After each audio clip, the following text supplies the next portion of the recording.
आज हम लोग आपकी कक्षा 10 के अध्याय 4 में नीति शीर्षक से कुछ दोहे हैं जिनकी रचना कवि बिहारी जी ने की है। इसके 7वें पद्यांश की व्याख्या सीखते हैं। बहुत ही सरल है, यदि आप थोड़ा सा भी ध्यान देंगे तो सीख लेंगे। आइए सबसे पहले इसमें आए हुए सभी शब्दों के अर्थ देख लेते हैं, फिर व्याख्या देखते हैं। स्वार्थ माने स्वार्थ या मतलब, सुकृत माने अच्छे कर्म या अच्छे कार्य, न माने नहीं, श्रम माने मेहनत, वृथा माने बेकार, देखिए, विहंग।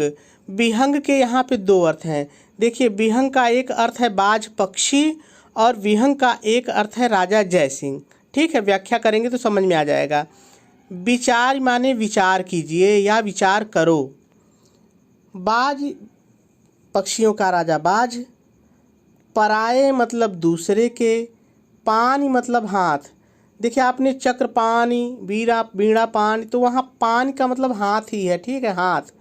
परि मतलब पढ़कर, तू मतलब तुम, पक्षिन मतलब पक्षियों को। यहाँ पे पक्षियों का दो अर्थ है।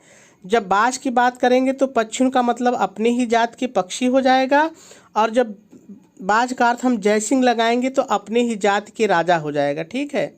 न माने नहीं, मार मतलब मारो या हत्या करो। कठिन शब्द हो गए। चलिए अब इसकी हम लोग व्याख्या करें। इसके पहले थोड़ा सा संदर्भ प्रसंग की बात कर लें, ये भी ज़रूरी है। तो देखिए, जब इसका नीति का मैंने पहला भाग पढ़ाया था तो वहाँ संदर्भ मैंने बताया था, वही संदर्भ इसके लिए भी होगा, तो आप पहले भाग से देख लीजिए। प्रसंग बार बार बदलता है, तो प्रसंग चलिए लिख लेते हैं।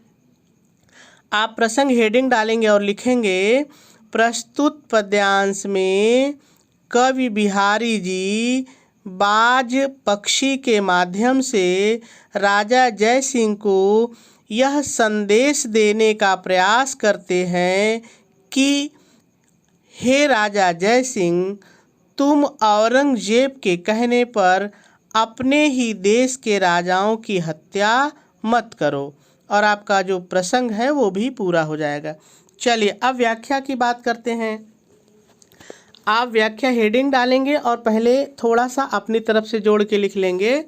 आप व्याख्या हेडिंग डालेंगे और लिखेंगे, प्रस्तुत पद्यांश में कवि बिहारी जी कहते हैं। अब आ जाइए काव्य पर। प्रस्तुत पद्यांश में कवि बिहारी जी कहते हैं, देखो बाज पक्षी, जरा आपने जुड़े, जरा विचार करो। हे पक्षीराज बाज, पराए हाथों में पड़कर तुम अपनी ही जात के, इतना फिर अपने जुड़े, अपनी ही जात के पक्षियों की हत्या मत करो। फिर अपने जुड़े, क्योंकि इसमें न तो तुम्हारा कोई स्वार्थ है, न ही यह अच्छा कर्म है, और यह तुम्हारा श्रम भी बेकार है। क्योंकि फिर अपने जुड़े, क्योंकि इसका फायदा या इसका लाभ तुम्हें न होकर तुम्हारे मालिक को होता है। ये तो एक अर्थ हो गया। चलिए अब दूसरा अर्थ देख लेते हैं। ध्यान दीजिएगा, पहला अर्थ लिखने के बाद जब आप दूसरा अर्थ लिखेंगे, दोनों अर्थ लिखना है कॉपी में। जब दूसरा अर्थ आप लिखेंगे तो पैराग्राफ चेंज कर देंगे। पैराग्राफ चेंज करके लिखेंगे, देखो राजा जय सिंह, विहंग। अब यहाँ राजा जय सिंह कर लीजिए। देखो राजा जय सिंह, जरा विचार करो। हे राजा जय सिंह, पराए हाथों अर्थात औरंगजेब के हाथों में पड़कर तुम अपने ही हिंदू राजाओं की हत्या मत करो। क्योंकि फिर अपने जोड़े, क्योंकि इससे न तो तुम्हारा स्वार्थ सिद्ध होता है, और न ही यह तुम्हारा कार्य अच्छा है, और यह श्रम भी तुम्हारा बेकार है। क्योंकि इसका लाभ तुम्हें नहीं होता है, राजा औरंगजेब को होता है। इसलिए हे राजा जय सिंह, तुम औरंगजेब के कहने पर अपने ही जाति, अपने ही भारत देश के राजाओं की हत्या मत करो। और आपकी व्याख्या पूरी हो जाएगी। चले, यदि कहीं नहीं समझ में आए तो जल्दी से मैं एक बार फिर आपको बता देता हूँ। ध्यान दीजिए, आपको दोनों व्याख्या लिखनी है। जब पहली व्याख्या पूरी हो जाए तो फिर दूसरी व्याख्या आप पैराग्राफ चेंज करके लिखेंगे। ठीक है, चलिए सुनिए। आप व्याख्या हेडिंग डालेंगे और पहले अपनी तरफ से जोड़ के लिखेंगे।